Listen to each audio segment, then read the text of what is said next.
Doctor Bhimrao Ambedkar विश्वविद्यालय की bachelor of Ayurvedic medicine and surgery की परीक्षाओं में कॉपियां बदलने में कई लोग शामिल हैं। कॉपियां एजेंसी पहुंचने से पहले ही बदल दी जाती थीं। जेल से शनिवार को 31 घंटे की पुलिस रिमांड पर आए छात्र नेता राहुल पारासर ने पूछताछ में इस तरह के कई राज उगले हैं।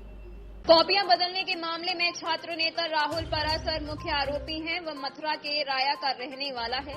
सिकंदरा के नगर में रह रहा था। उसकी तलाश में हरि पर्वत पुलिस एसटीएफ लगी थी, लेकिन उसने सभी को चकमा देकर कोर्ट में समर्पण किया और जेल चला गया। पुलिस को 31 घंटे की रिमांड मिली थी। उसको शनिवार सुबह 10 बजे पुलिस ने जेल से पूछताछ के लिए निकाला।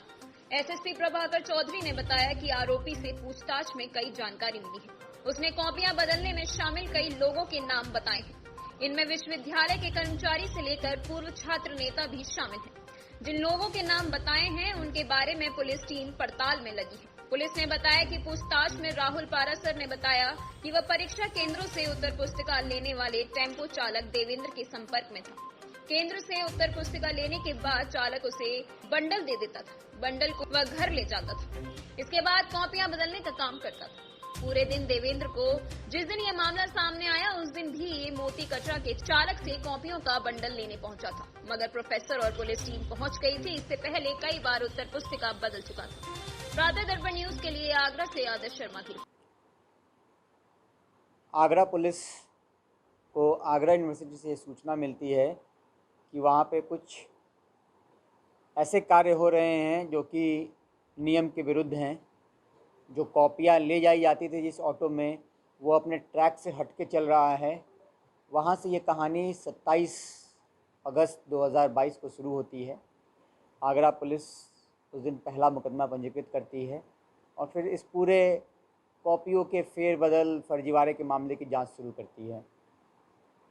जब ये मामला थोड़ा बड़ा प्रतीत होता है तो एसएसपी सर के द्वारा एक एसआईटी टीम का गठन किया जाता है, जिसमें मैं, एएसपी हरि पर्वत, एसएचओ हरि पर्वत, थाना प्रभारी रकाबगंज,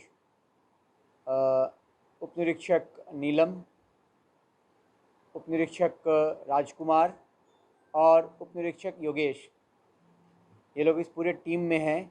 और तब से ये टीम पूरी मनोयोग से कार्य कर रही है और हम लोग कड़ी से कड़ी जोड़कर कार्रवाई कर रहे हैं।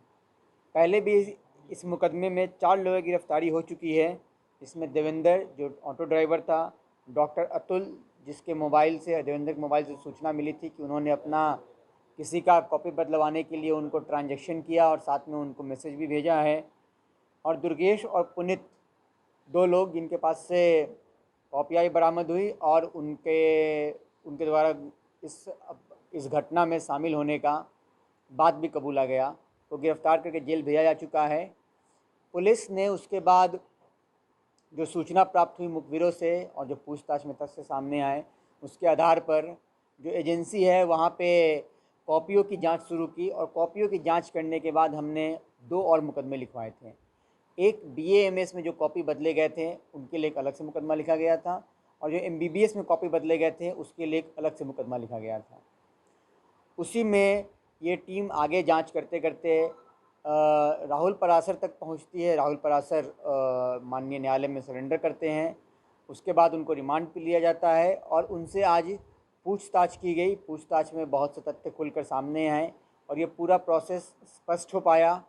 और उसके बाद उनके निशानदेही पे पुलिस ने वो सामान भी बरामद किया है जो उनके द्वारा इस फर्जीवाड़े में उपयोग में लाया जाता था।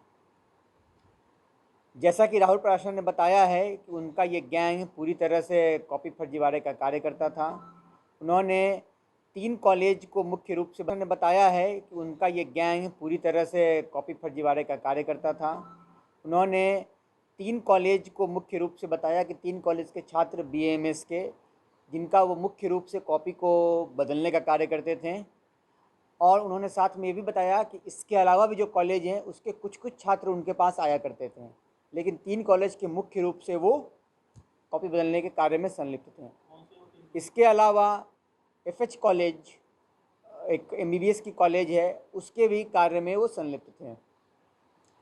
और उन्होंने पूरे अपने कॉपी बदलने की प्रक्रिया से भी हमें अवगत कराया और उन्होंने बताया कि कॉपी बदलने का जो ये पूरा खेल है वो उनके द्वारा 2016 के आसपास से चल रहा है और ये दो कड़ियों में चल रहा है। कॉपी दो कड़ियों में बदली जाती है। एक तो एग्ज़ामिनेशन सेंटर से एजेंसी ले जाया जाता है कॉपी को एग्ज़ाम होने के बाद, उस वक्त भी कॉपी बदली जाती है। और दूसरा, एजेंसी से जो मूल्यांकन केंद्र जहाँ पे टीचर मूल्यांकन करते हैं कॉपियों का, उसको ले जाने के दरमियान भी कॉपियाँ बदली जाती हैं।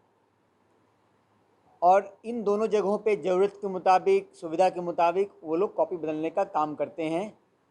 और इसके अलावा उनके द्वारा ये भी अवगत कराया है कि कुछ कभी कभी वो किसी अन्य माध्यम से भी कॉपियाँ बदलवा कर या कॉपी में मार्क्स बढ़वाने का कार्य किया करते थे, जिसकी पुलिस जांच कर रही है। जो पहला माध्यम है उसमें जो ऑटो ड्राइवर है वो मेन की रोल है और उसकी सहभागिता से ये पूरे गैंग के माध्यम से कॉपी बदलते हैं। और जो दूसरा माध्यम है, चूँकि एजेंसी से कॉपियाँ जा रही हैं, कॉपियाँ इनकोडेड हैं, तो वो कॉपियाँ कैसे बदल जाती हैं, ये एक सवाल खड़ा करता है जिसकी पुलिस जांच कर रही है। राहुल ने अपने बयान में कुछ तथ्य बताए हैं, उन तथ्यों की पुष्टि हम लोग करेंगे, उसके बाद में उसके बारे में कुछ कहने के लिए स्पष्ट रूप से हम लोग एक स्थिति में होंगे। इसके बाद एक ये भी बात सामने आया है कि जो कॉपियाँ बदली जा रही थी, उस कॉपियों को लिखने का एक बहुत बड़ा गैंग है जो चलता है। राहुल ने कुछ नाम हमें बताए हैं। जो लोग कॉपियों को लिखने का काम करते थे वो लोग खुद भी कभी विद्यार्थी रहे हैं और नहीं तो पढ़े लिखे लोग हैं जो कि कॉपियों को लिखने का काम करते थे। और चूँकि सब कॉपियाँ एक हैंडराइटिंग में ना हो, इसलिए ये लोग जो हैं, ये लोग अपने अन्य सहयोगियों को, नीचे के सहयोगियों को भी कॉपियाँ दे दिया करते थे ताकि कॉपियाँ लिख कर समय से और एक हैंडराइटिंग में ना होकर वापस आ पाएँ।